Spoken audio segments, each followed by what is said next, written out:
All right, here we go. Another special edition of the Quarantine Stream. CP from Knicks Fan TV. My man Jay Ellis from the Nick of Time Show. Special guest with us, Jay Ellis. Yeah. He is a former Heisman Trophy winner. He played point guard for the New York Knicks for 9 seasons.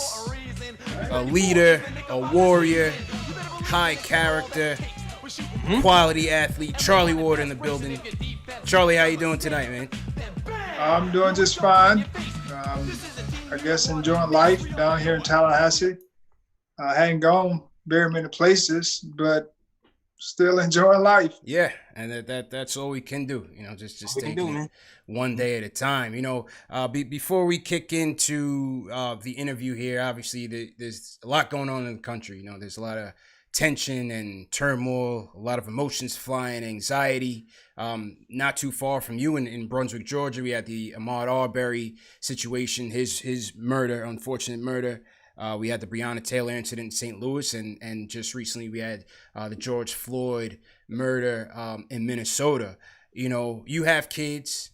You also coach a basketball team of young men down at Florida State's prep team. What's been how has that all these events kind of impacted you, and what's been your message to both your family and your team? Well, just to our boys, we're just reiterating to them, the importance of being respectful, whether it's to authority, to friends. But also understanding the reality of being a Black male, that, these types of things happen, even if you haven't witnessed it. But these are, incidents that occur, and you have to have a plan. I think a lot of times, it's nerve-wracking when you get stopped by a cop, and you've either been speeding, but it's another, whole nother thought process when you haven't done anything wrong and you get stopped by a cop. And so, it's just understanding, respect authority, and, do what you've been asked to do, and let your kindness, be your card, as opposed to what we've seen, knowing that if you do go against authority or talk back to authority, we've seen it go a different direction for us, for the most part. And so we just have to be mindful of those things, and we're working diligently every day to teach them, about being respectful to authority, being obedient, and doing the things that God has called them to do and to be, and also just keeping their eyes open, understanding that sometimes what you see when it comes to interracial relationships, we've seen the other side of it. If something goes wrong, but we've also seen where things go well and there's no issues, but there are some family members that may not like it. And so just understanding all those dynamics and things that you have to talk through and think through before you jump into those type of situations is something that we talk about a lot. Yeah, it's interesting. And, I have an infant son here in my home as well. And, that's a conversation that I, plan to have with him at some point. And as you said, it certainly could be a nerve-wracking situation, whether you were in the right or in the wrong. Just those encounters with law enforcement are oftentimes tense. So, we hope for justice, obviously, in these cases, and hope for healing for our country, and ultimately we'll have some unity. But, as I said, we definitely appreciate you coming on and giving us some time, and a welcome distraction to these things to kind of share your moments, the good old days, as we would call it, with the Knicks. So as we kick it off, You were a superstar athlete at Florida State, a two-sport athlete with football and basketball. We've had other two-sport athletes come in our lifetime. Bo Jackson, playing football and baseball. Yeah, Deion Sanders going to your alma mater, playing football and baseball. John Elway as well. How were you able to maintain, the discipline to balance both sports and excel at both sports at such a high level? Well, I have a book out, and it's called The Athlete, and it's called The Athlete because that's what I did. That's what I enjoyed doing, being an athlete. And so, growing up, I played everything. When it came to ball, at the end of it, I enjoyed doing those things where we played in the streets. Played in the backyard, played in the neighborhood, playgrounds, wherever it was. I just enjoyed being an athlete. And once I got to college, I made up my mind before I got to college that I wanted to play both sports. I didn't know I would have the success in either sport, but I just knew that I wanted to be able to compete in basketball and football because I enjoyed playing sports.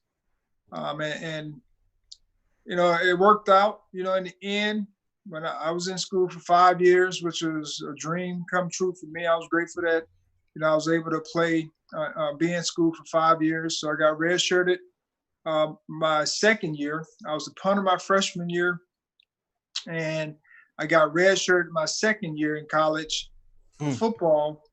And that's when I went out to play basketball full time, starting in October. And that gave me a leg up because I was redshirting football. And so Coach Bowden allowed me to do it. And I went out and enjoyed it, had a good season. And that kind of started my clock, in a sense, of playing basketball full time once I finished, football. And so for the next 2 years, for the next year after the year that I played basketball full time, I was back and forth from playing football because I was still a third string quarterback. And so I wasn't getting any reps and game reps. I was more scout team. And so I was back and forth in November, the month of November, and first part of December when we were getting ready for the bowl game. And then while we were at the bowl game, I went and played some basketball games. I practiced in the morning, and then I flew out that evening to go and play in a game the next day, a basketball game. And then I flew back to bowl practice. And so, that was fun because I was, playing two sports. I'm enjoying it. And then once I started playing my junior year, I had to, I played football the entire year. And then I would go out for basketball either the week after, which was my junior year. I went the week after. My senior year, I waited like a week and a half or so before I went out because of the bowl game. Was beat up pretty good. We played Nebraska in the championship game. And so I had to allow my body to rest for a little bit before I went and started playing basketball. I bet, yeah. But, I just enjoyed it.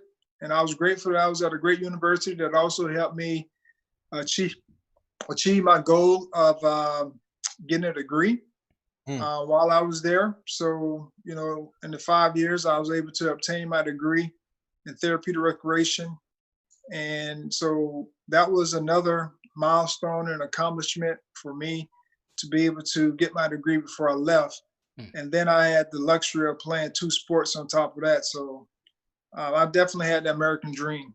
For sure. Absolutely. And I know you ended up winning a Heisman, but you're one of the first, I think you are the first person to ever get a Heisman to not play in the NFL. So tell me, what led you to basketball instead of playing in the NFL? Like, what was that process, or what was that thought process? Well, the whole process for me was my senior year. After the football season, I made up in my mind that I was going to go and play basketball for my senior year at FSU.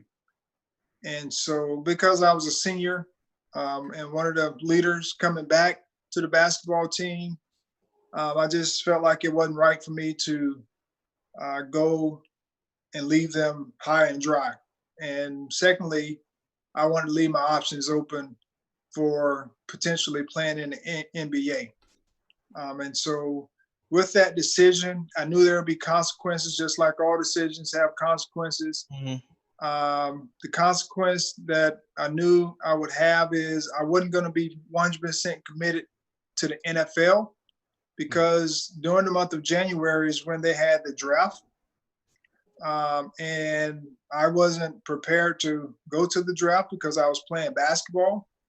And so I missed the combine. Oh, okay. Back then, the combine wasn't like it is today, but it was still a process for the NFL draft. And so I missed the combine because I had a basketball game, and plus I wasn't prepared for anything to compete or do. And so that with that whole going to play basketball my senior year opened up the door for me to have an opportunity to play both sports. Even though I knew that I wasn't 100% committed to the NFL with that decision, but it still gave me an option to be able to either work out, which I did, pro day here at Florida State. I did my pro day, but after my senior year in basketball, I really chose to spend more time preparing for the NBA draft. Okay. Because I was behind. So I mean, there were some people who said that maybe that you, I'm sorry, watch the police please go by. There were some people who said that maybe is the sound, can you guys hear me? Yeah, you good, bro. Yeah. Go ahead, bro. Okay, my bad. All right, there were some guys who might have thought that, in the 90s, black quarterbacks weren't necessarily looked upon as guys who were desirable to lead a team in the NFL. And also, you happen to be a 6-foot guard in the NBA. Height is also something that people regard in the NFL. Do you feel like those things contributed to you not being drafted in the first round in the NFL, or was it just that you just kind of took off? I think there's a little bit of both. During my time, there was Tony Rice, Major Harris. Those guys were slightly above, or a little bit taller, around my height, and they were athletes as well. In their system, they did what they needed to do. They ran the ball, they threw the ball, but they weren't prototypical quarterbacks where they were going to drop back and throw the ball in from the pocket the entire time. And so that was, the knock on most of us, that, we were athletic and, we would potentially be able to move to a different position because we were athletes. And also there was that notion that, we if we didn't do well on the Wonderlic test, that we couldn't think, properly. That was the notion out there. I'm not saying that was actually spoken to me, but that was what one of the things that was talked about. And it was just a different time than where we are today. But one of the things I couldn't change was my height. God had given me a certain height at that time. But there are other intangibles that I possess, and I always looked at myself as a guy very similar to Joe Montana and Steve Young. Those guys were 6 foot, 6'1", same framework as me, but it just wasn't the right time. I just came through at the wrong time, and we weren't given those type of opportunities, especially in the first round. And the first pick, even if I would have gone and thrown and done all necessary things, I probably would have never been the first pick. Now, there's a possibility of me being the first round draft pick because there was Danny Green, who's the head coach with the Minnesota Vikings, and Tony Dungy was there as well. And I know after hearing Coach Dungy speak one time at a Black coaches convention, he mentioned that they were potentially looking at me as a first round pick to go to Minnesota. Right. But they were unsure that I would, that I was 100% committed to the NFL, which I wasn't. Yeah. Yeah. And as you said in your book, Tony Dungy was a huge ally of yours. So to everybody in the chat, once again, hit that thumbs up button for your boys. We're talking to former Knicks point guard Charlie Ward. Tonight's hashtag, Jay, let's do a hashtag Ward21. Throw a Ward21 in the chat to salute Charlie tonight. Charlie, when you get drafted by the Knicks, they're coming off of a heartbreaking Game 7 NBA Finals loss to the Houston Rockets. The old guard is still there. All the pillars are there. It's Patrick Ewing, John Starks, Charles Oakley, Anthony Mason, Pat Riley, the coach. As a rookie going into camp that year, how did those guys try to test you? I know in the book you mentioned you had to run the gauntlet. Can you describe to the fans what the gauntlet was and how that kind of prepared you for your rookie season? Well, the gauntlet,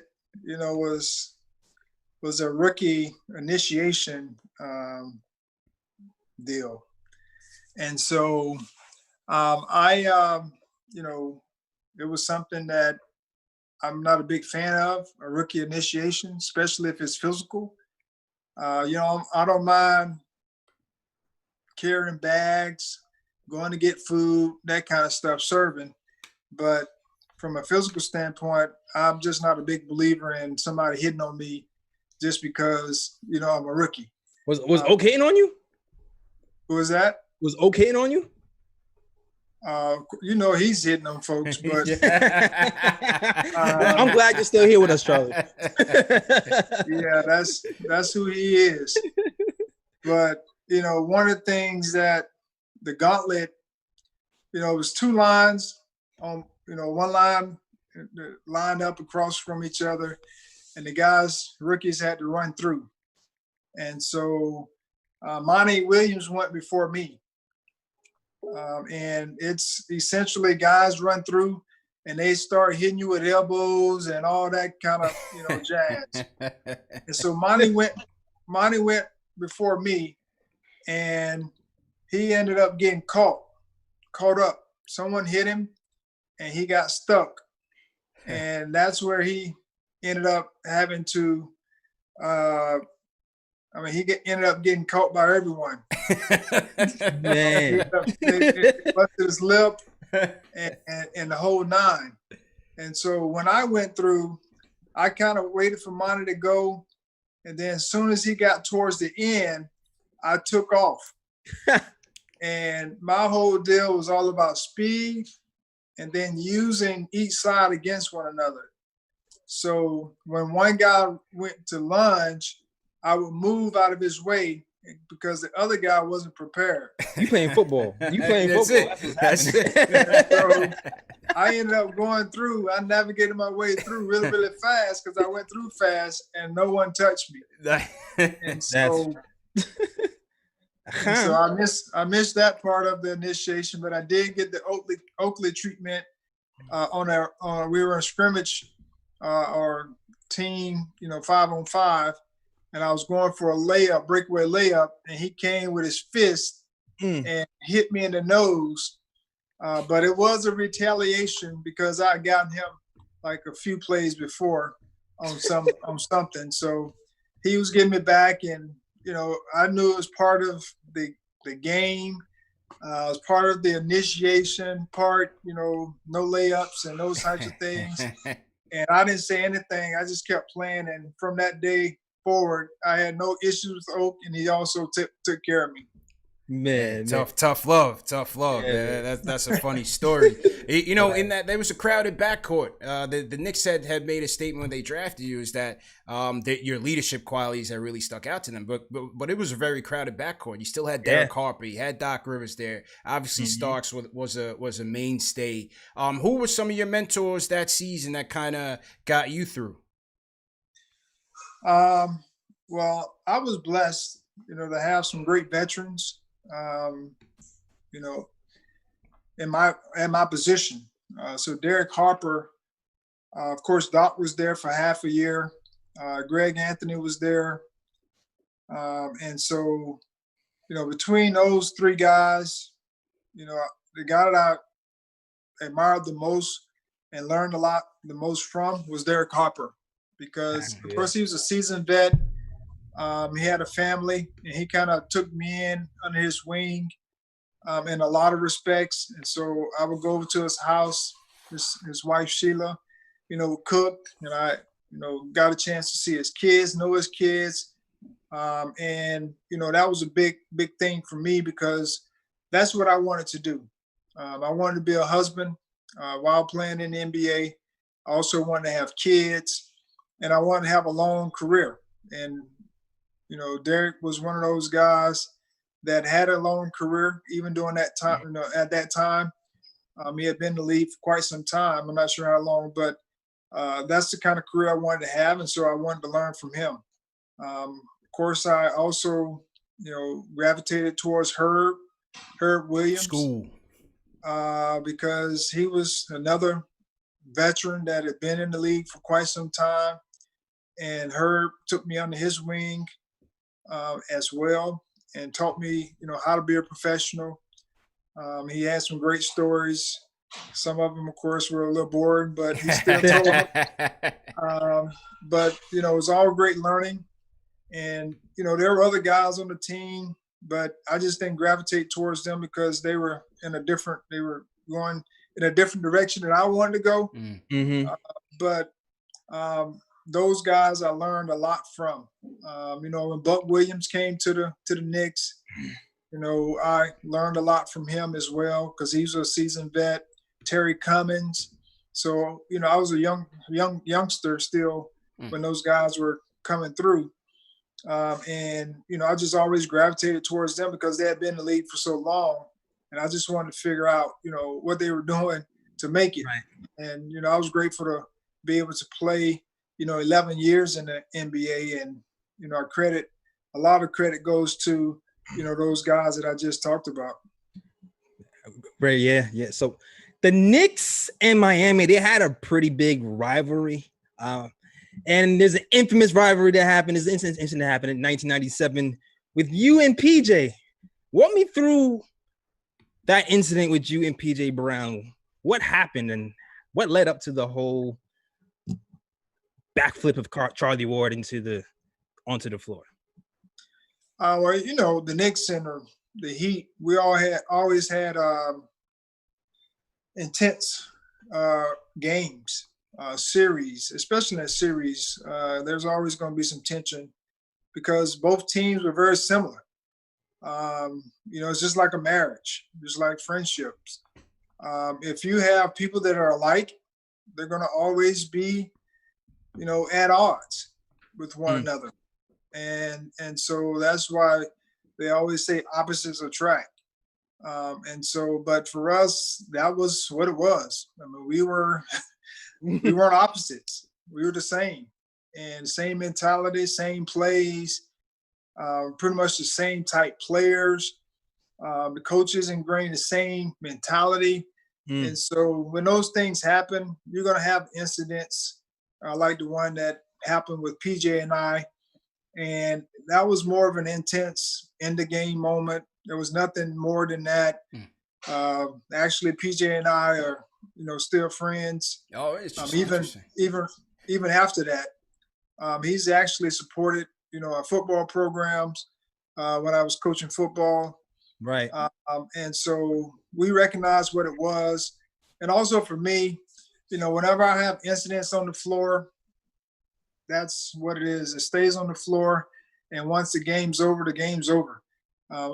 People brought it up. And I just had to roll with the punches with that piece. But when that whole incident happened, I knew, and he knew, because he was mature as well, that it was just something that happened in the game, in that moment, and we had to live with the consequences. And yeah, at that time, you guys were up 3-1, and the suspensions that happened after that killed us, man. We lost 5 Knicks. 5 Mm-hmm. Knicks, man. Right. So I'll take the blame for it. But I don't have a problem. But did you feel like, 2 years later, Charlie, you had the Houston buzzer beater in '99. Did you kind of feel like vindicated, or did you feel like you kind of got some redemption as a team? Maybe not yourself, but as a team. Did you guys kind of feel that way when Houston's buzzer beater went down in '99? Well, someone brought to my attention that we won 3 out of 4 series against them. So I don't know if that actually, was vindication for the incident. But I think it was just good for us to be able to get to the next level, to where we wanted to go. And we were, of course, HC'd at the time with some new pieces, Latrell Sprewell and Marcus Camby. And Kirk was relatively new to the group. And so it took us some time to gel, because that was a lockout year as well. Right. And so we were able to navigate our way through. We got hot late down the stretch. I think we won the last 6 games or something to get into the playoffs, and we rode that momentum. And back then it was, a 5-game series in the first round, and that gives the underdog team an opportunity to steal a series because you only have 5 games. Right. I'm not saying we wouldn't have won if it was 7 games, but with 5 games, there's 2 less games, and you have a better chance of winning if you're an HC. So. But I watched the game, here, I think, last month, and it was a very good game. I mean, we were pretty much down in the fourth quarter, and we fought our way back to get it to 1 to win. Allen hit the runner to put us up, I think, with either 0.8 seconds or something like that on the clock. And, it was vindication for us to win the series, just because we wanted to get to the next series, but we were also the HC. True indeed. And we're talking to Charlie Ward. So to everybody in the chat, hit that thumbs up button for you boys and throw a hashtag Ward21 in the chat to salute Charlie. Charlie, as you mentioned, that 99 season, there was so much change in the roster. You had the point guard platoon between you and Chris Childs. You guys were able to navigate that very well. Sprewell was new. He got injured. Your offense really struggled. Van Gundy's job was on the line. How rewarding was it when you got past Indiana to really get to the finals? I mean, did you even think that was possible the way the season was going? Well, we did struggle, during the course of the year. Because of the lockout year, we didn't have time to gel. And as you mentioned, we did have, injuries because we were playing a lot of games back to back. There were some weeks we were playing 3 games in a row to try to make up, to get to a certain number, which I think was 50 at the time. And so, we had a lot of things that we had to navigate through, and as you mentioned, Coach Van Gundy's job was on the line. All of our jobs were on the line, and in some form or fashion. And also being in New York, your job's always on the line. Yep. So that's just part of, being in New York. But, the good thing was, we had some good foundational pieces. We had some good talent. We knew that if we could ever get healthy or get everyone back playing, that we had a chance. And I think that's what happened. We started to catch our stride late in the season, and we were able to run off, when we needed to run off, get on a run to make it to the playoffs. We were able to do that. But, just like anything that has some success at the end of the rainbow, there's always going to be those times where doubt comes in from the outside, and internally we have to stick together. There's going to be times that's going to, we have to persevere through, the challenges. And we can't listen, we couldn't listen to the outside noise because that would only throw us back even further. And so we just found a way to bond and come together as one team and be able to overcome all the negativity that was on the outside. And we used to have meetings and team meetings and player-only meetings. We had quite a few of those during the time. But, when it's all said and done, when you're out there on the court, guys got to be bought into the process. And I think, we had enough veteran guys and guys willing to, play as one unit that we were able to overcome, the negativity. Absolutely. Yeah, and it was certainly a magical season, certainly a magical season. And that whole run from the Houston buzzer beater to LJ's 4-point play, the city was certainly proud of you. Certainly proud of you guys. Even though we came up a bit short, obviously, the Spurs were a juggernaut, but the city was definitely proud of you guys. For well, sure. we were limping into the finals too. Yeah. We were fortunate to be able to win the Indiana series because Larry kind of went down midway. Yeah. That hurt. That hurt us. Yeah, hurt us. Midway in the Indiana series. And so we were able to overcome that injury, but we knew going into the finals that it was going to be tough. Yeah. Because they had two 7-footers. Yeah. And we just didn't have the firepower, the depth to be able to compete with them. Yeah. With those two guys. And Tim Duncan was a rookie, but he was still good. Yeah. Absolutely. And Spreewell and Houston go off in game 4. And Spree goes off again, game 5, has a magical fourth quarter. The Garden is electric. When it came down to the final play and you're making that inbound and it just got Spree a little bit under the basket, as a quarterback, you were the star of Florida State. As a quarterback, did that final play eat at you a little bit, to end the finals? Initially, I'm sure it did. Now, of course, see it again, I probably would initially. But, we had practiced that play, numerous occasions. And, it was either going to be a hit or miss deal because I'm going to have to anticipate the slip. And so, it just wasn't meant to be. That's all I can say, Yeah. It happens. I made some good passes, like the pass to LJ for the 4-point play. Right. He was like the last resort to getting the ball, and that got tipped, and he ended up catching it, and of course, getting the 4-point play out of it. And so those types of plays, they do happen, and it just wasn't meant to be. Yeah, Charlie, you had your MSG moments though. On Mother's Day, game 4 versus Miami in the playoffs. Once again, it's always Miami. You had 20 points. You had 20 points, and you scored the last 9 points of the game. And at this point, you got the Garden cheering your name, Charlie.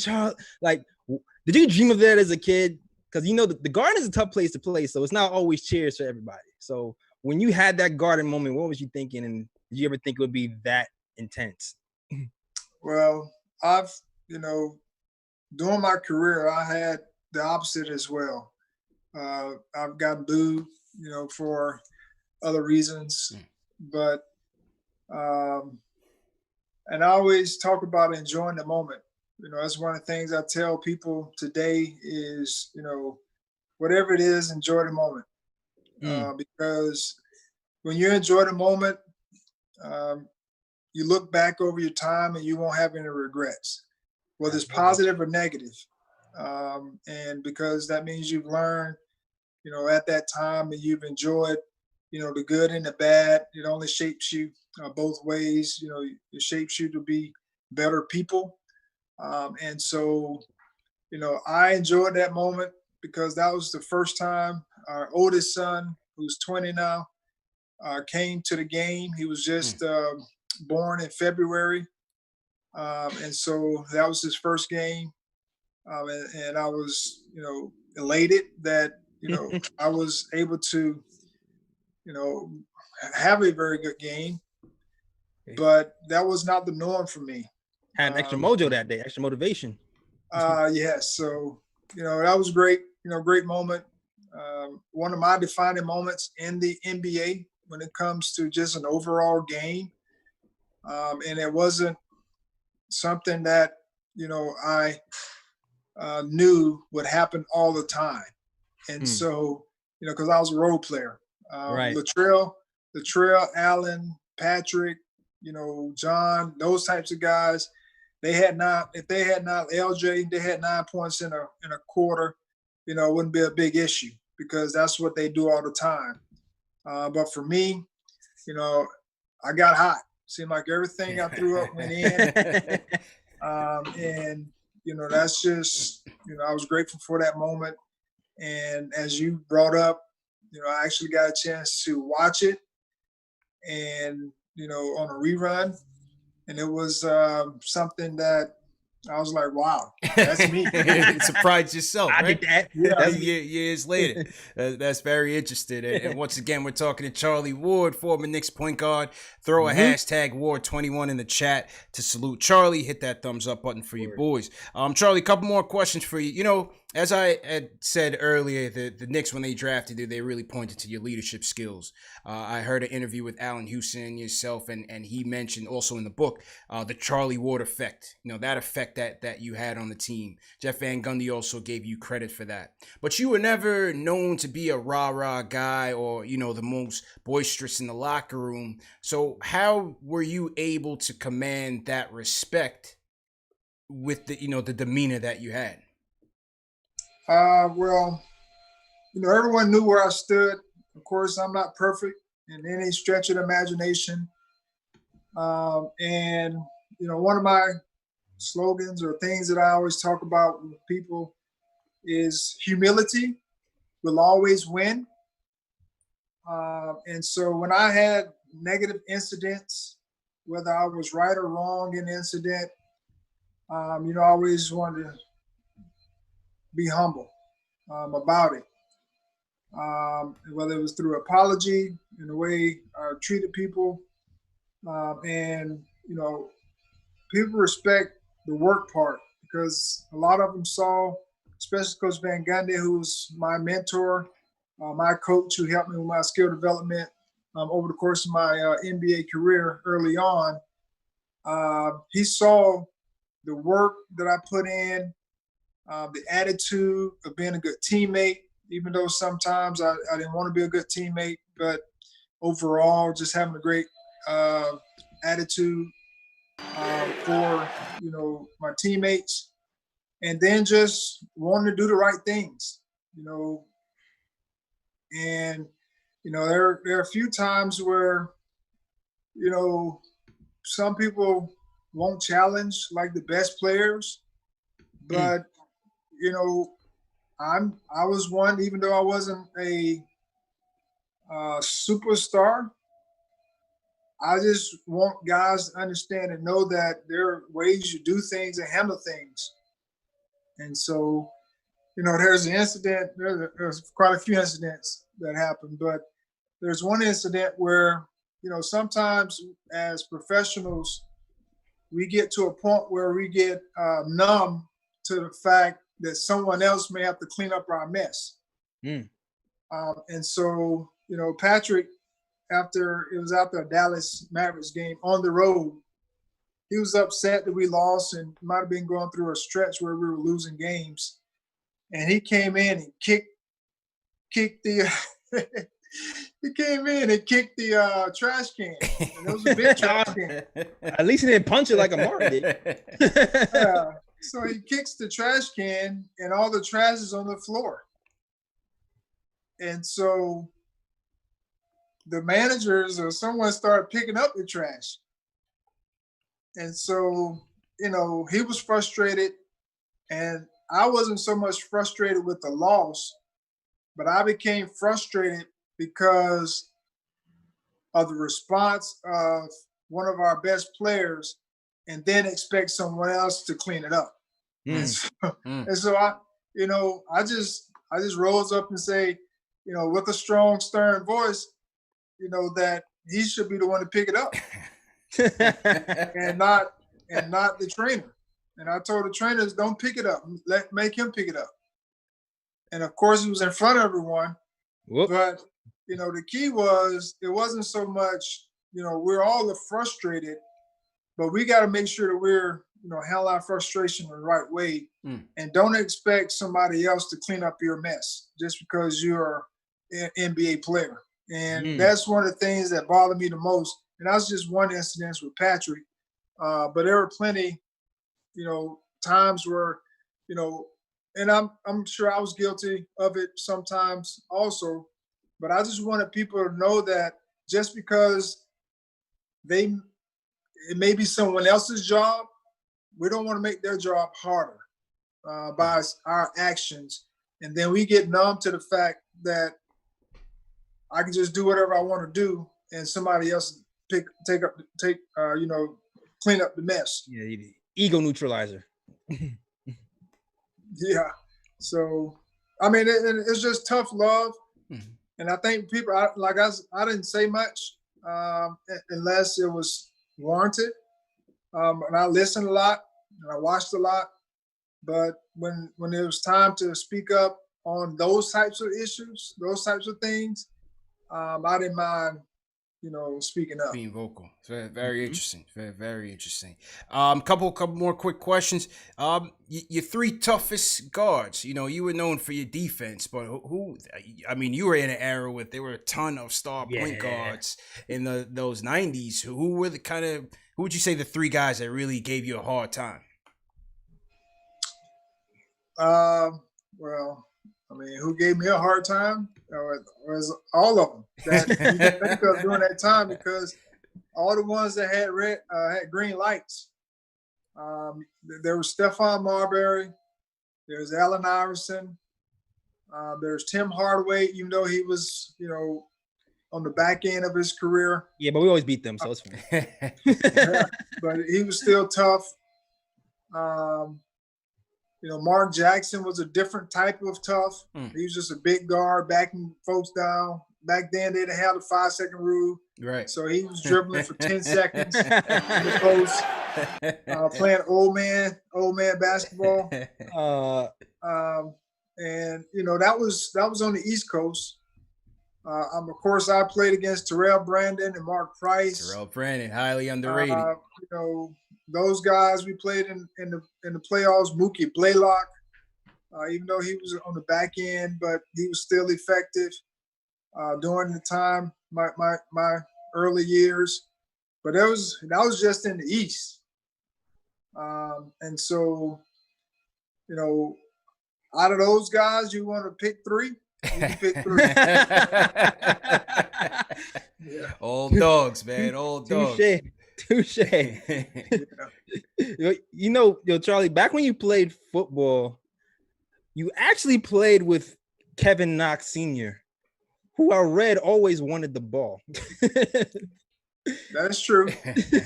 and you threw it to him a lot. So I guess the question is, what is your advice to someone like Kevin Knox Jr., who's also trying to make his transition to football and basketball? Because, you know, Kevin Knox Jr., who's on the Knicks right now, played a lot of football as well.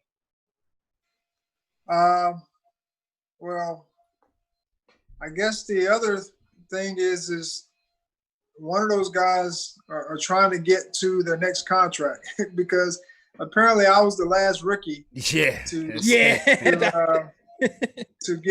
get a second contract with the Knicks. And so I know they're hoping, and he's hoping that he is that guy to get a second contract. I'm sure at some point they're going to keep a rookie around. They're starting to, you know, draft them, and they're young. So hopefully they can keep them around. But, you know, for any of those young guys, you know, when you're drafted to a team that's had a lot of instability and, you know, management, the key is just trying to find the things that you do well. But more importantly, the thing that I found as a young player trying to find my way was, you know, putting the time in off the court, meaning outside of the games. And to improve my game each and every day, just putting the time in and not taking, you know, being a first round pick for granted that I'm going to be here and I'm going to play because I'm a first round pick. But, you know, putting the time in when, you know, before practice or after practice, getting your shots up, working on your game, being in the community, doing all those things that, you know, is going to keep you around, and they should feel bad about trading you when you've put the time in, you know, before practice and possibly after practice, getting with the coaches so you can learn, you know, concepts and what you're, you know, watching film with those guys. Then, you know, being a intricate part in the community. And so, you know, you want to make it hard for them to want to trade you or don't want you to be around. And of course, you know, there's always business decisions, but when it's all said and done, you know, I always say you got to improve upon something each and every year. And so hopefully those young guys, you know, are doing that. And if you come back the same player each and every year, then that means you're not putting the time in to develop something new. And so, you know, I tell my kids that who play only basketball, high school kids, that you can't come back the same player. You got to come back. You got to take the evaluations that the coaches give you, go and work on that part of it, and so that you can improve upon something that you may have been lacking the year before. And if you don't do that, then that's when you're subject to being, you know, one of those guys that's always in a trade because they don't see your value. And then sometimes, you know, when you do play well and they may want someone else, they see your value, but now you become valuable to someone else as opposed to a guy that they just throw in a deal. I'm not saying that's bad if that is the case, but at least you feel comfortable. I mean, at least you feel better about yourself if you're thrown into a deal as opposed to, I mean, if you've been putting the time in and the work in and you've improved, you at least feel better about being thrown into a deal as opposed to you just not getting the opportunity. You hadn't improved, and now you're being thrown into a deal because your money is right. You want to make the deal. And salute to Kevin Knox. I know the Knicks see him putting in a lot of work. It hasn't really garnered much success on the court as of yet, but we do see him working in the offseason. So shout out to Kevin Knox. Hopefully get it together. I know for you, Charlie, someone who's kind of helped you get your game together was Jeff Van Gundy. I know he worked with you a lot. He worked with you from a rookie, and eventually you was able to get to your start because of Jeff Van Gundy on the New York Knicks. And the Knicks right now, they need a coach. They need a coach. Potentially, JLs. You know, we don't want to throw Mike Miller under the bus just yet, but yeah, they're looking. They're looking for a permanent solution. Do you feel like Jeff can step in as of now and be part of that solution? If not Mike Miller, because Mike Miller is great too. Mike Miller could be the next Jeff Van Gundy. Right. I had Jeff on my Chalk Talk series that I do on IG Live, and he's itching to get back in. Mm-hmm. But of course, he wants the right situation. Okay. I know he said he's turned down some jobs, and he hadn't been able to get some jobs that he really wanted and thought would be a good situation for him. And I don't know if the Knicks right now are in a position to have a guy like him because of their roster. And I know, there's been talks about one of his understudies, Coach Tom Thibodeau. Yes, Tom. Mm-hmm. And so I don't know. I think at this point, as I said earlier, it's hard when you don't have the stability in any organization. I don't care what organization it is. You got to have stability if you want to be successful long term. And so they haven't had any stability in the front office for a continuous, 20 years. few years to be able to put together a product. And they've had multiple coaches come through. And when you start having that type of turnover in a program or a system, whether it's players, whether it's coaches, you're not going to have any success, because you may have 1 year where things go well, and then you got to, seem like you got to make a move here or whatever the case may be. But, it's been that way for quite some time. Mm-hmm. And until they can get some stability in the front office, they're getting ready to potentially make some more changes in the front office this year, because they got a new president. Yep. Yeah. And now you got, Scott, looking over his shoulder, and they just brought another guy in that's under, Scott. And, it's just one of those deals where it's hard to be able to overcome that kind of, instability in the front office, because, as I've said time and time again, whenever the president, the athletic director, the AD, the head coach, and you can line them up in any organization, whatever that organization is, when all those people are aligned, you're going to have great success, regardless if it's the first year or second year or whenever it happens. If everyone's aligned, then things are going to, at least you'll have some success. But if you got any one of those things out of line, where one guy's looking over his shoulder because he's not sure if his job is secure, and he may go and do something to the team, as I've heard, that Scott, not having a contract after this year, or whatever the case may be, thinking about what may be happening and changing the whole team, or changing some pieces that may try to fit where he is right now, having a 1-year deal. And so now that throws whoever, if he doesn't make it, whoever comes in now has to go and get some more groceries to fit his, fit his style of eating, and, as an analogy. But now you got a whole nother vibe. Whole nother reason. Yep. I heard Van Gundy. It sounded like Van Gundy don't want us. That's what I heard. So again? It sounded like Van Gundy don't want us. That's what I heard from you.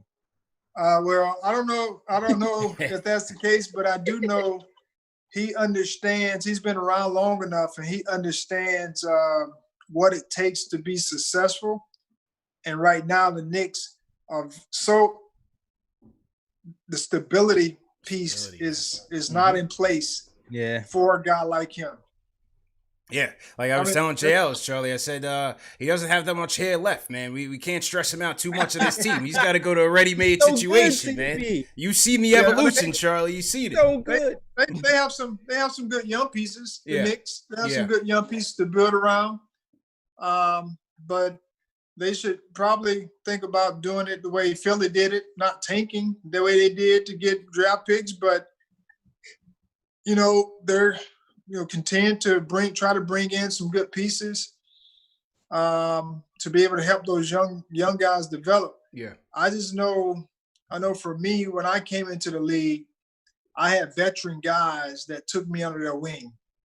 Right. And I wasn't thrusted into the process or the playing, right away. And so I had some time to develop. But I don't know, with the league getting younger each and every year, young guys are coming in at 19 years old, and they're asked to be the leader of the group because they're the first pick, lottery pick, and now they're being asked to lead, and they're just at a point where they're not mature enough to do that.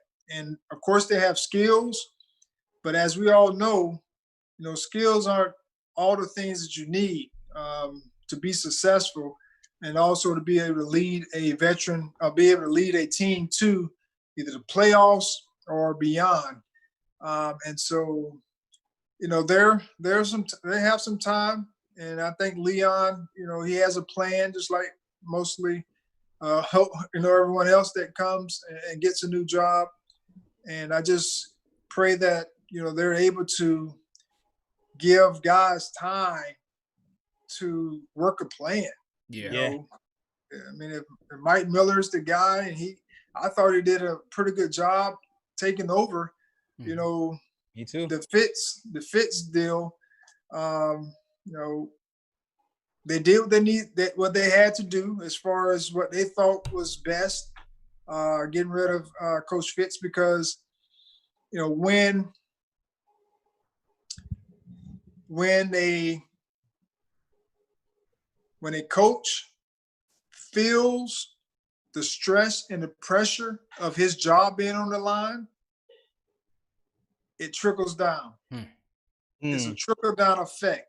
And so it came to a point where there was so much coming from upper management, whether it was in a newspaper or, behind closed doors, that he couldn't effectively do his job well because he had so much stress on his plate, and he couldn't think properly. And as we all know, when we're in stressful situations, it's tough to think. Yeah, it's true. I don't care what kind of situation you're in. It's tough to think through stressful situations. And so it was just a lot of stress, and I think it was affecting his job, and it was time for him to move on so that the team could progress. And Coach Miller came in and did a great job of rallying the troops and at least making them respectable each and every game. Of course, they did have some outliers, but for the most part, when I saw, they were competing and close to winning. And, he could be the next Jeff Van Gundy. I said that so many times on this program. Never know. But as you said, the key words: stability and patience. We need those two things. And she said the same thing. The Knicks, she said the same thing. The X-Man said the same thing in terms of having quality veterans. And we just haven't had that since you were there, Charlie, in the last 20 years, unfortunately. And once again, we're talking to Charlie Ward, former Knicks point guard. Hit that thumbs up button for you boys, and throw a Ward 21 in the chat. Charlie, as we wrap up here, these two final questions, how do you want to be remembered? What do you want your legacy to be? You played 9 years with this team. How do you want to be remembered? Well, first of all, a man of character. Treated people with respect. Also community oriented. Got out in the community to help better the community. A hard worker. That's something that I think we all want to be characterized as, and have a legacy of people understand and know that you are a hard worker. And just a leader, one that led by example and spoke whenever a voice needed to be heard. And I always when I look back over my time, I didn't speak all the time because I always wanted to sit back and listen. And but when something needed to be said that wasn't right, I would speak up. And of course, it got me in hot water sometimes with the media. But I just think people respect when you one. That's another one. I want to be remembered as having humility, because when you make a mistake, you own up to your mistake and you learn from it and keep it moving. And so I think hopefully those are the things that people remember me by as a Knick. And the hard work, of course, I was a glue guy. I think a lot of people will recognize that I wasn't a superstar on the basketball court, but I was a guy that did all the little things to help a team win. Certainly played defense. Whether it was diving on loose balls, taking charges, making extra pass, whatever, the little things that's going to help a team win. Hopefully that's what I'm remembered by. Well said. And again, we certainly appreciate the time you gave us as a Knick and the time you gave us tonight, man. We really appreciate all the time that you spent with us. The fans were certainly appreciative. And as I said when we started, it's certainly a needed distraction, during this time. As we close, you want to just share with the fans some of the things that you're working on? You had mentioned your Chalk Talk series. You want to just share with them some of your off the court endeavors that they can participate and support? Well, yes. I mean, if you go to charlieward.org, I have a book that I autograph, and it's my story from my family to my earlier days to what I'm not currently doing, but in a sense of high school coaching. And we also have a family foundation where we support organizations, hurricane relief. My daughter has a holiday notes where she encourages senior citizens through music. And we also support youth organizations as well. And then, I'm a high school coach. I coach at Florida State University School, AKA Florida High. And I do public speaking whenever we get back to normal. Normally go and share my story around the country. And last thing, as you mentioned, I've been doing Chalk Talk series on IG Live. So every Tuesday and Thursday. This Tuesday we were off because of the Blackout Tuesday. But we did it today. And then I'll have Anquan Bolden on tomorrow. Okay.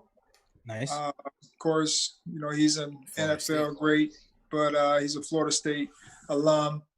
And he also has a player coalition that he started around the time when Kaepernick, started taking a knee for social injustice. And so he'll be on tomorrow, but every Tuesday and Thursday, I'm chopping it up with someone, talking about something of importance that we can all learn from, and just things that, and it's different. It's not all sports. For the most part, most of the people are sports oriented or in that field, but we talk about life issues and life lessons that we've gone through, and we've been able to help others understand it better. And we're not experts, we're just life experience sharers. Right. Well, that's excellent. And we just threw the links in the chat to your website and also your Instagram. It's at Charlie Ward Official. So you guys make sure you check out the Chalk Talk series. Charlie, thanks again for the time, man. We definitely appreciate it. You have some people in the chat saying you look great, man. They say you look like you could still play right now. Yeah. I was going to ask you a question.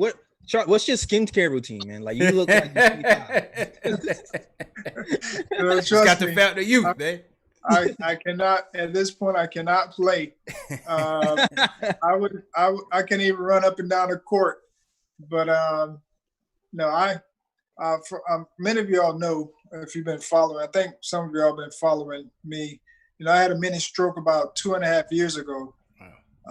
And that got me, and I do believe my stroke was related to stress on the job, and led to some bad eating habits. But when I had my mini stroke, it gave me an opportunity to hit the reset button. God gave me another opportunity to be able to get to work on my eating habits, and so I became a vegan, a plant-based eater, and I started to exercise more than I was doing before, because 2 days a week is better than 0 days. Right. 0 days. But just being able to move and those types of things. But I don't. When you start eating plant-based, unless you're eating a lot of sweets outside of that, it's hard sometimes to lose weight, unless you're eating a lot of beans and rice and just those types of things at the wrong time. But it's been good for me. To 2.5 years I've been a vegan, eating plant-based diet, and it's been very helpful. And of course, I can say this, sometimes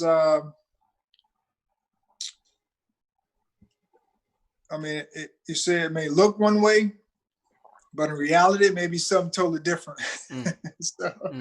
So you hide some things well. Yeah, well, so we're certainly glad you back to full strength, or at least it appears to be, and right. Working on recovery. Certainly important, especially in our community, to maintain a good diet and certainly exercise, maintain our stress levels, especially during these times. So once again, Charlie, man, thanks again for spending some time with us. Great to hear from you. Great to see you, and hopefully you'll join us again down the road. Yes, sir. I appreciate you guys. Thanks for. I think you've been on a couple times at IG. Yeah. Checking us out. And so I appreciate you guys following us. Absolutely. And we'll be tuned in as well in the Anquan Bolden interview. So thanks again, Charlie. Be safe and have a good evening. All right, y'all do the same. All right. Go New York, go New York, go. Hey. Perfect segue. Perfect segue. Charlie Ward, ladies and gentlemen. Excellent. Throw Ward 21 in the chat. That was a great interview, man. Charlie, thanks again. I appreciate you guys. All right. That was Charlie Ward. Hit that thumbs up button for you boys. Another quality post-game live production. We hit the music for him, James. We hit the music for him. So to everybody in the chat, man, hit that thumbs up button for you boys. What were your takeaways, Dales? Takeaways. Biggest takeaway was Charles Oakley laid the hands of God on him during the gauntlet. The gauntlet, right? That was the initiation into the 90s Knicks. Imagine that. You got Ewing, Oakley, Mason, right? You had Charles Smith. You had Doc Rivers. Right. Doc Rivers had some elbows, man. You're going through Harper, the hand check king. Toughen you up. Yes. Yeah. So PJ thought, he was messing around with the chicken dinner. Nah, man, we're well seasoned here. My man played football. It's not all sweet when you're quarterback. You taking some hits. People need to realize, don't look at Charlie Ward's NBA stats and equate that to the type of athlete. This boy was the creme de la creme in the country. A two-sport. You know how hard it is just to make it to the NBA or the NFL, much less be considered for both. Listen. Watch those Charlie Ward football highlights. Bro. That boy is bad. That boy was a bad boy, bad. The man. spin move, spinning out the pocket, throwing 60 yards on the move, bro. 200, 400-pound dudes running after. Yo, that dude was nice. Charlie Ward was a bad man in college, man. And again, think about this. Basketball was a passion of his, but he played it as a hobby at Florida State. Hobby. And still made it to the league, first round pick. Yeah. And they still knew that and knew that he was coming in as a project because he had to get up to speed. And he still made it as the top 300 basketball players in the country and got playing time. Crazy. It's interesting because you're doing research for this guy. I ran across a clip of Penny Hardaway giving Charlie Ward praise. Yep. How about we didn't even touch on this, and this is in his book, and his book is very good, man. I definitely encourage you guys while we are in the downtime, and the phone lines are up 657-383-1509. Let us know what you guys thought about the interview or whatever else you want to talk about. MJ invited him to his locker room after the Bulls versus Heat game in Miami. Charlie was down in Miami for the Orange Bowl, and MJ was more impressed that Florida State had beaten North Carolina in basketball. And he was impressed with Charlie Ward, invited Charlie Ward into the locker room to meet him. As you know, MJ did that, with certain celebrities. Charlie was a rock star, man. He was a rock star at Florida State. So out here. Incredible athlete and stand-up guy. Stand-up guy. I think he played a little baseball too. He got drafted by the Yankees, Jay Ellis. Played baseball he got too. drafted He's a pitcher by the Yankees. It was like, do not sleep on the type of athlete that Charlie Ward was, man. He was an absolute beast. So man, Knicks very interesting. Bo Jackson. Yeah, very interesting, man. You had Bo Jackson, you had Dion. Most recently, you had Jameis Winston was playing two sports. So that was interesting. And then the fact that, he faced some adversity even playing college at quarterback at Florida State. There was a stigma around black quarterbacks. And again, he mentioned it to you, in terms of just being the scramblers and the, questioning their IQ and the smarts and ability to read defenses and make the right play. And he broke down that barrier. Yeah. He's one of the players that broke down that barrier. But I think, the NFL, yes, they questioned his commitment to the sport, but I think that was still part of the issue. It's still part of the issue now. You see how they treated Lamar Jackson. Most recently, Jalen Hurts. They asked Jalen Hurts if he was going to play wide receiver in the league. And he said, "No, I'm a quarterback. Don't make no mistake. I'm a quarterback." And in terms of the height situation, back then it wasn't that many starting quarterbacks around that height. But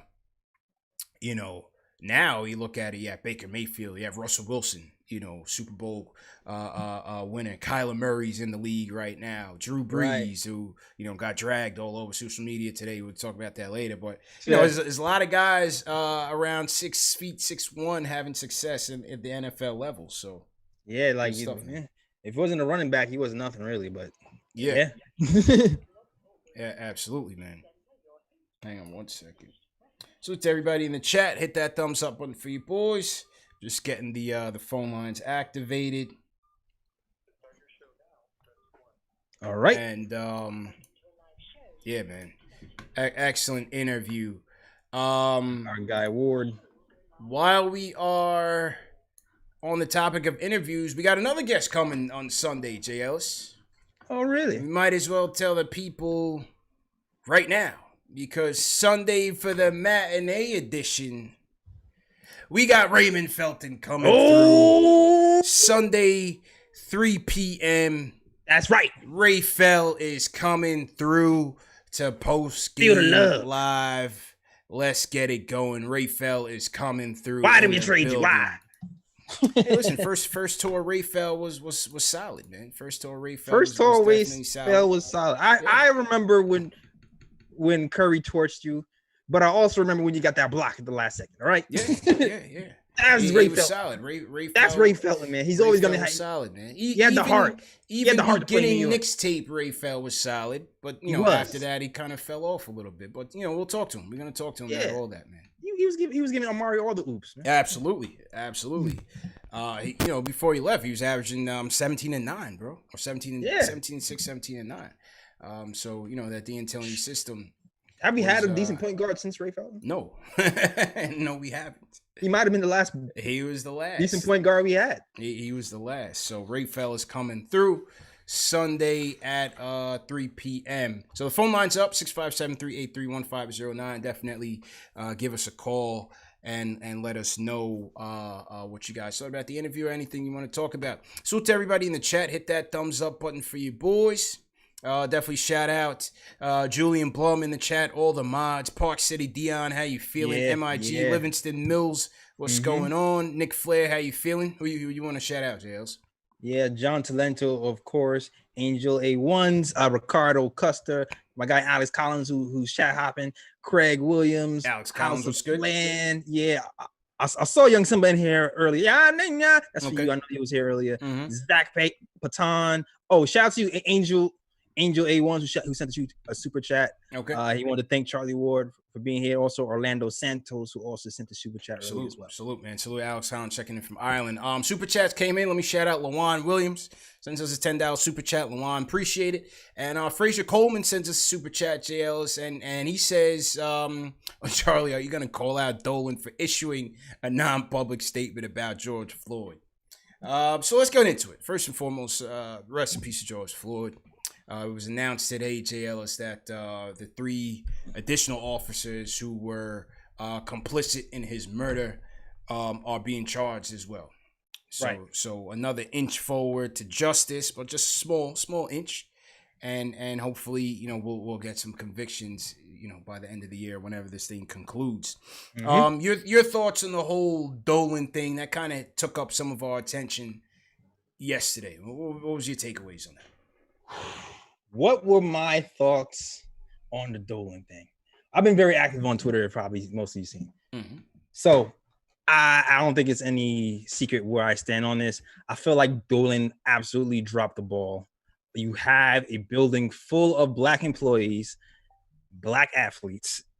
You have a country whose culture is shifting. It feels like the wool is coming from their eyes and are actually supporting the Black cause for once in their life. We're living in the city. New York City is one of the most diverse cities in America.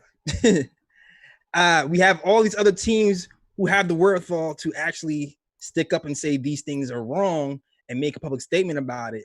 And Dolan drops the ball and says nothing. Now, I do acknowledge that Dolan, yes, we've had one of the most diverse front offices in the NBA because of Dolan.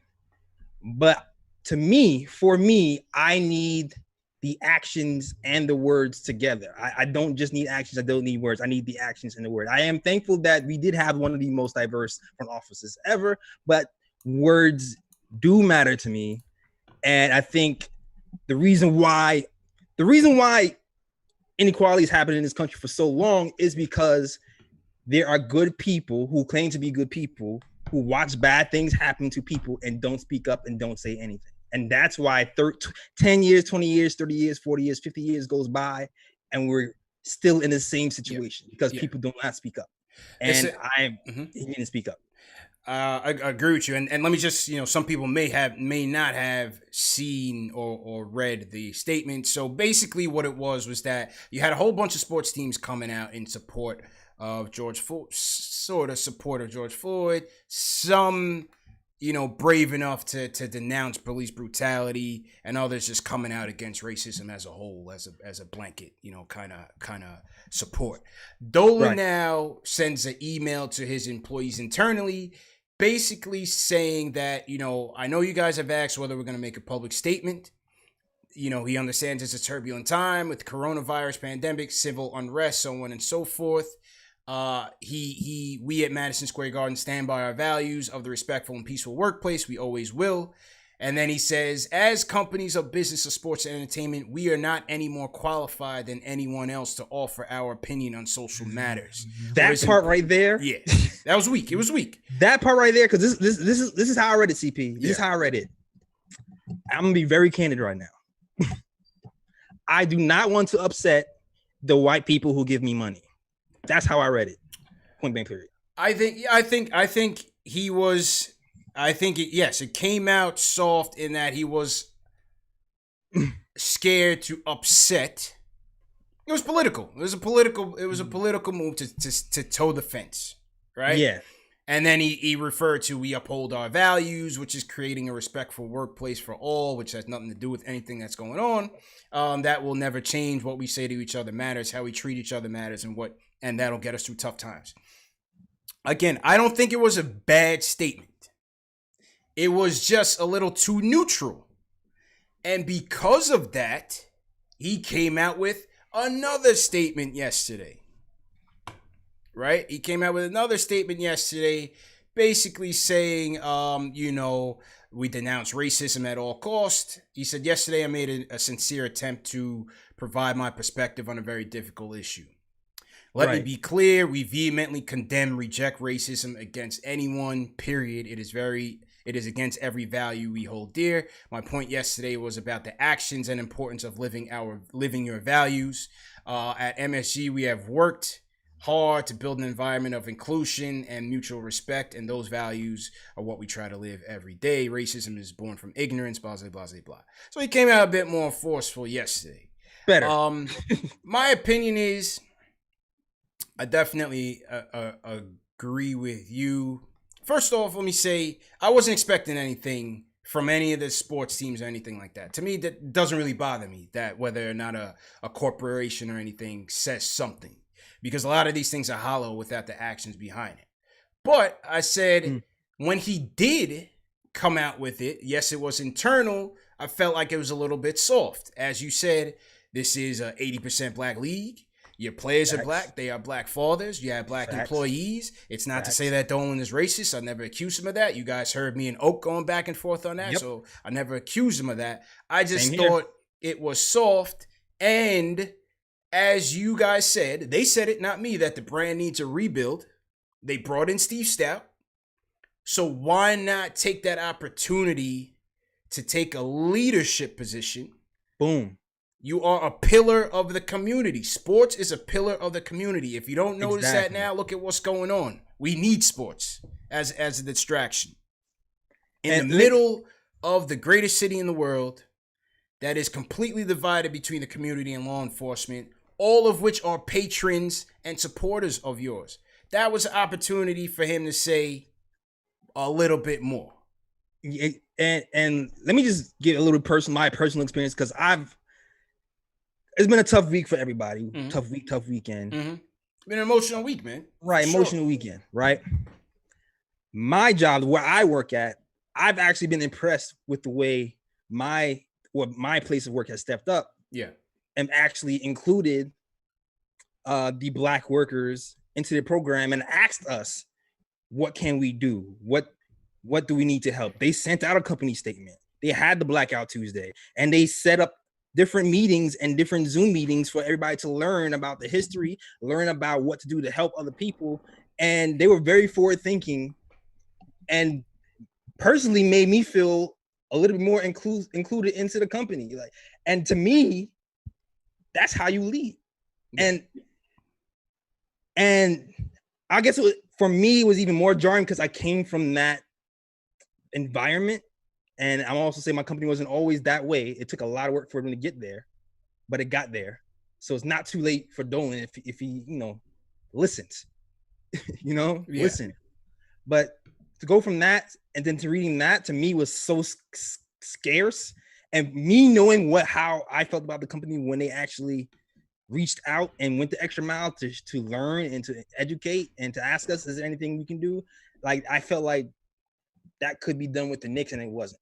Yeah, it was an opportunity missed. Now, there was another debate going on about whether Dolan should speak for the black community or anything like that. That was ridiculous. That was never ever part of the argument or the issue with the statement. Nobody in their right mind is asking James Dolan to be a leader of the black community. No. Don't get that confused, because that's ridiculous. Like I said, I didn't really care if he made the statement or not. I just thought that when he did make the statement, it was a bit soft. At the end of the day, those who are passionate about making a change in the community should still do so. Right? Like, it's not about relying on James Dolan to do anything. No. That had nothing to do with anything. It's just sets a standard. It just, to me, it just sets a standard. Sets a stone. Do it. Like, it's ridiculous to say that. Listen, the other 28 teams made a statement. None of them are leaders of the black community. So it's even ridiculous in itself to even say that. Right. So, you know, and again, listen, I've spoken to MSG employees that come out in his support that say, you know, he's not a racist guy, he gives us opportunity, whatever. You look at the front office, excellent report. You talk about what he did for Tyson Chandler. It's not about you know, labeling him racist or anything. Right. I don't believe he's racist, CP. I don't believe he's racist. It's not at all about that. It's just about saying, you know, again, you said it, not us, that the brand needed a makeover. Right, the brand was getting hit in the media, and I just thought that was an opportunity to grab the bulls by the horns and be like, you know what? Yes, it's just words, but listen, words matter. Words matter. And again, as a pillar of the community, it would have been good to say, you know, we're gonna take the lead on this, bridge the divide between law enforcement and the community, bring some better days ahead with this team, and make the fans proud of us on and off the court, something like that. You know, something along those lines. But again, you know, he realized, or his PR team, whoever it was, realized that it was soft, and he tried to correct himself yesterday. So I give him credit. It is what it is. The actions will speak louder, but it's the actions of us that's more important. You know, what will we do?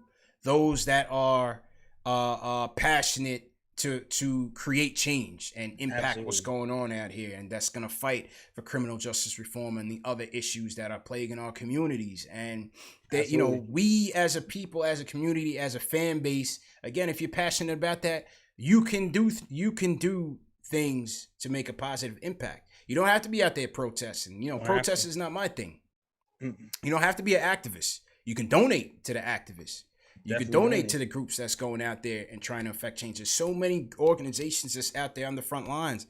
You can donate and support. You know, throw your hat around them, support them. Sure, there's so many things you can do. Yeah, you share information. You can call your congressman if you feel like there's some laws you want to actually. There's a lot of things you can do. You can join Campaign Zero, Black Lives Matter. They need artists. They need researchers. You can do a lot. You can do a lot, man. You could be a mentor. You can anything, man. Anything that contributes to the overall well-being of our people, of our society.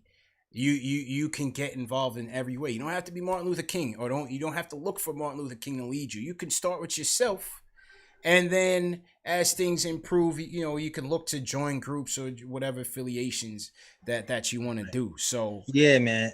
I also want to say too is like I understand that ESPN gets on the Knicks a lot, but what I don't want to happen is I don't want to dismiss any and everything because ESPN said it. I think that's what's starting to happen right now. Like, I don't want to disgrace if they have a point. I'm going to agree. And I don't even watch ESPN, so I don't even know what they're saying. I really don't watch it either. I don't even watch what they're saying. Maybe Stephen A said something about it. I don't know. I'm not sure. I wasn't watching. I wasn't sure. But I don't want to get into this habit of disagreeing with everything ESPN says because ESPN said it. Like, and I feel like that's kind of what's starting to happen. Yeah. You know what I mean? Mm-hmm. Like, think for yourself sometimes. Right. Now, I'm gonna just take the opposite side of ESPN. What do you think? Yeah. It's the LOL, you know, it's the LOL Knicks syndrome, you know what I mean? It's the LOL Knicks syndrome. But like I said, you know, I don't want to dwell you spend too much time on his statement, whatever the case. I'm trying to myself be a leader in creating positive change because I feel like a movement is being stirred up.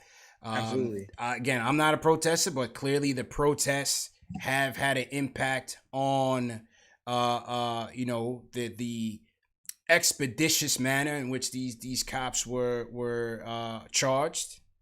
Maybe not as fast as we would like, but clearly it put pressure to have some charges and upgrade the charge for the primary criminal here in this case. So it's working.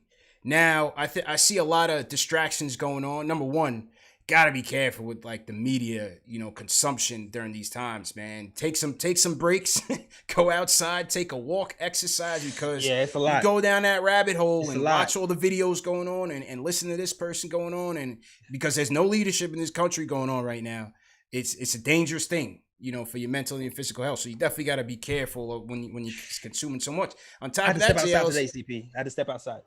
On top of that, we in a pandemic. People are working from home. There's more people home watching TV. So a lot of us are not outside like that. So it's very, very easy to get caught down that rabbit hole, man. Don't fall for the okie doke. Facts. Definitely don't fall for the okie doke. Take that walk, man. Yeah. I had to take a couple of walks a day. Yeah. and I'll say this. I'll say, there's a lot of attention on the looting, and I think that's such a distraction to the whole cause. Listen, it's to me, the people that want to say, oh, the looting is not helping the cause, those are people that don't want to help to begin with. You know what I'm saying? If you're gonna get caught up in people robbing and stealing, listen, it's going on every day in front of our eyes, and we don't even pay attention to it. Yeah, that's why when people say, "Oh, don't loot because they're gonna make it look bad," and it's gonna make an excuse to. No. In my mind, the people who want it to look bad are gonna find a way to make it look bad. That's it. Happens or not. That's it, bro. That's it. I'm not for looting. That's not what I'm saying.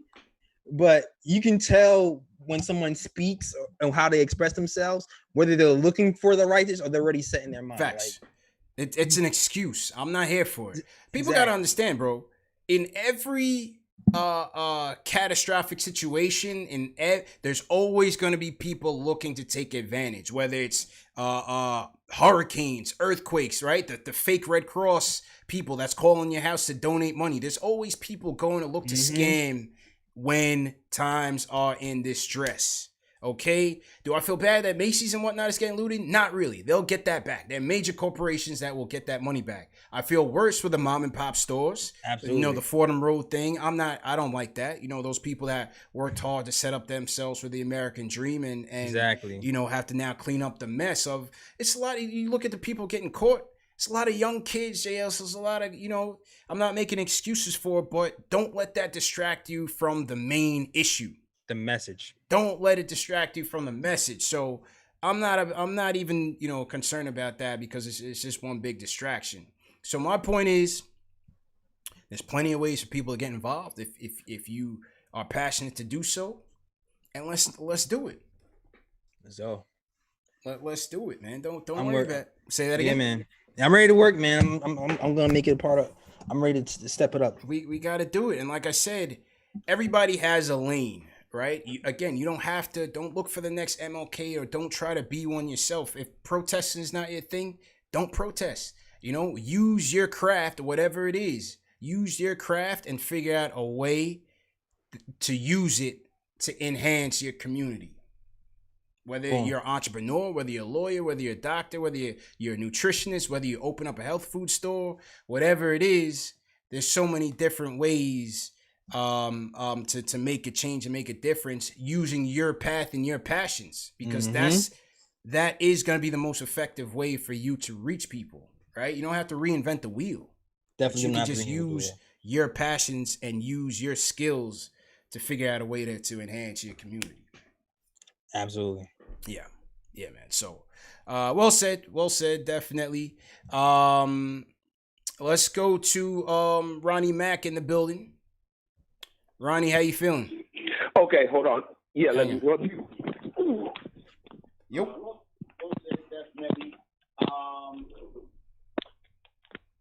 Hello? Yeah, hello? Yeah, no speakerphone or anything. But go ahead, what's your point, bro?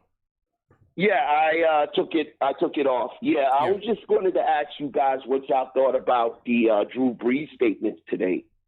And also, if players in general, NBA players, anything, do you feel like they should speak out more about what they see and get their voice? I just wanted to know what you guys think about that. Yeah, I mean, Drew Brees' comments and what Ronnie Mack is alluding to is Drew Brees was basically asked again if he would support players kneeling for the national anthem again next season, and Drew Brees basically said, "Well, I'm not gonna support anything that goes against the flag and the military and the people that support our country and people that fight for our country." And it was a very tone deaf comment, especially with everything going on. Understanding that that's what Kaepernick had stood for. Drew Brees himself, JLs, took a knee for the national anthem with his team when everybody was doing it last year. And so, he got dragged. And rightfully so. It was a tone-deaf comment because for somebody to see it that way still, it's disappointing. It's disappointing. Yeah, it's one of those things where he drew the line in the sand. Is all right. I'm almost appreciating knowing that you're that guy. I know you're that guy. I know what section of the back is to put you in. He got dragged. Malcolm Jenkins, his own teammate, dragged him. LeBron dragged him. Michael Thomas, his wide receiver, dragged him. Alvin Kamara, kind of side-eyed him. At this point, if you don't know what that kneeling was about, then it has nothing to do with it has everything. It has nothing to do with your understanding and everything to do with you at this point. It's because you have to understand, it's so political. The way we support things and the way that we come out for things that people just have it in their mind, and people are constantly saying that's not what it's about. That we honor our men and women in service, man. Of course, everybody supports the troops. You know what I mean? Facts. It's not about disrespecting a flag or anything like that. It's crazy. What about the people at home, Jay Ellis, that's watching the football game? How many people at home you think is standing up during the national anthem, hand to their heart, and reciting the words? Stay scratching. You're on the couch dipping your wings in ranch, checking your fantasy football, making sure your lineups are set before 1 o'clock, and getting it in. Hats on and everything. Yeah, so it's just it's just crazy. But he'll come out tomorrow and recant his statements, and that's unfortunate for him. He just missed the message. Exactly. He just missed the message. So again, nothing to get caught up or in a stir about. But you just hope he one day he'll get it. That's I'm not holding my breath. Yeah, me neither. I'm a Giants fan anyway, so it is what it is. I don't really care. Yeah, it is what it is. I'm on 2020 CP. I'm on my. I don't care what nobody think. I don't care. you just can't get caught up in it. You just can't get caught. I love it. But I actually love it. I love. I hate everything that happened. Yeah, but I love this. I don't give it. I love it. It's just again when you still stick to that, it's disrespectful to the flag. You think it's disrespectful to kneel on the? I don't care. You're an idiot. It's just again trying to toe. It's that Dolan statement, man. It's trying to toe the line and not offend people who are against those causes. Let's be honest. Where do you stand? Where do you stand? That's where I'm at right now. Where do you stand, man? You got to take a stand and not be afraid of the blowback. We're looking for the betterment of our society, overall betterment of our people, man. There's nothing wrong with that. It's not, because I feel like the reason why society got stuck in neutral because nobody knew where you stood. Racist stuff would happen and people would code it, hide it, call you a thug, do this, do that, do things in the dark, and then hide their hand. Correct. And then you look crazy when you say, "Yo, this thing's happened to me," and he's like, "Prove it." It was like, I can't prove it, really. And now you just look crazy and nobody believes you. I like this energy, CP. Where do you stand? You gotta take a stand. I like this energy. You gotta take a stand because enough is enough. And we need to see some changes, some systemic. It's a revolution, bro. It has to happen. Oh my God, this is gonna be me for the rest of my life. I gotta love it. Listen, it's just the reality. It's just the reality, man. But again, Again, my message again is, we still need unity. You still need to come together, and absolutely the messages through the media, the messages through our quote unquote leadership, it's all division. It's all division, man. So we have to stay sharp, stay focused on the task at hand, and come together with the people that want to come together with us, man. And don't be afraid to bond and vibe for a common cause. Absolutely. And I said it on Twitter too. Like, that's the thing I love about sports. The thing I love about sports is it brings people together who otherwise would not be together. How many people I got cool with just from playing basketball, or them whipping my ass, or me whipping their ass, or they're like, that's what sports is. Yeah. And you're seeing it now more than ever, JLs, with no sports, and how tense these things are. But if we can come together as fans of a team to support that team, we should be able to it should be easier to come together for other causes. We just have to take out those deep-rooted learnings and those false narratives and those stereotypes that divide us in society. You know what I mean? Right. It's easy for you and the next stranger to sit down and talk Knicks for an hour, right? Absolutely. But when you start talking about those quote-unquote controversial things, it gets dicey. It gets super dicey. It gets dicey. So we should be able to come together the same way that we do around sports. Exactly. And that's the other thing about it too, is, man, like, sometimes, like, depending on where they're coming, I don't jump down everybody's throat. Sometimes I actually sit down and listen to see where the weird, bigoted thoughts come from, and just try to dissect it, and then hit them with a fact and see how they respond. Yeah, that's it. That's it. There's certain people I follow. I still follow on Twitter.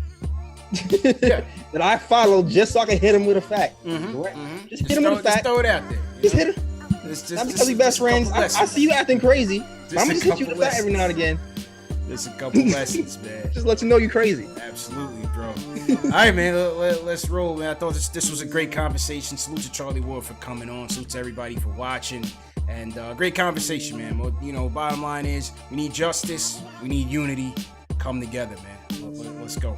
JL, go ahead and sign out, bro.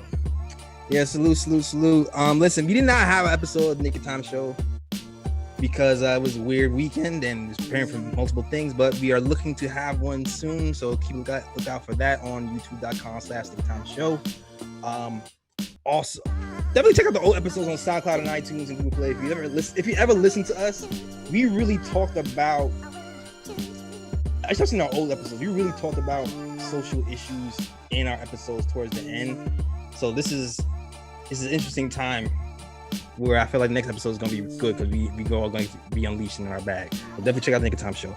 Also, definitely check out nakedtimeshow.com to read our blogs, read Ken's work. Dave just wrote something nice, and enjoy that stuff as well. And also get the merch, even though the merch is coming out mad slow because of the COVID stuff. Definitely check out the merch as well on nakedtimeshow.com. That is all. Back to you, CP. All right. Appreciate it, Jails. Great show, bro. Great job. And salute to everybody that joined us, man. Great show. Great job.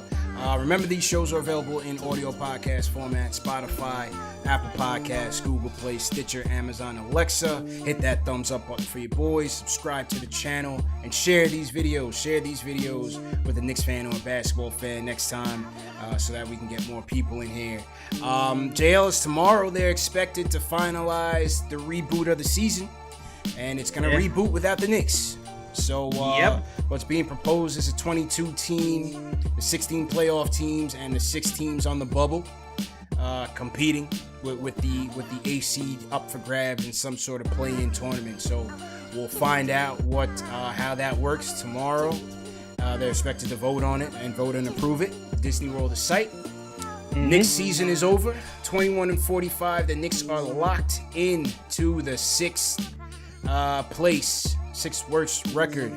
All right. So we'll see. Right now we're at a 50% chance at the 7th or 8th pick in the NBA draft. Give me two. Give me two. Anything's possible, but let's see what happens. But I'll probably be back to a quick show tomorrow, just breaking down what's been finalized. But yeah, man, that's it. Everybody be safe once again. Salute John Talento, JL's always first in here. Yeah, man. Alex Collins out in Ireland. All the mods. Dave, appreciate it. My guy Jared, appreciate it for throwing the compilations together. Fro Magnum, appreciate it for grabbing the highlights. TM always appreciate it. Keith Sinclair, everybody in the chat, man. Be safe. Be safe out there. And Sunday, Raven Felton, 3 p.m. Don't miss it. Gonna be a good one. Sunday matinee. Raymond Felton is coming.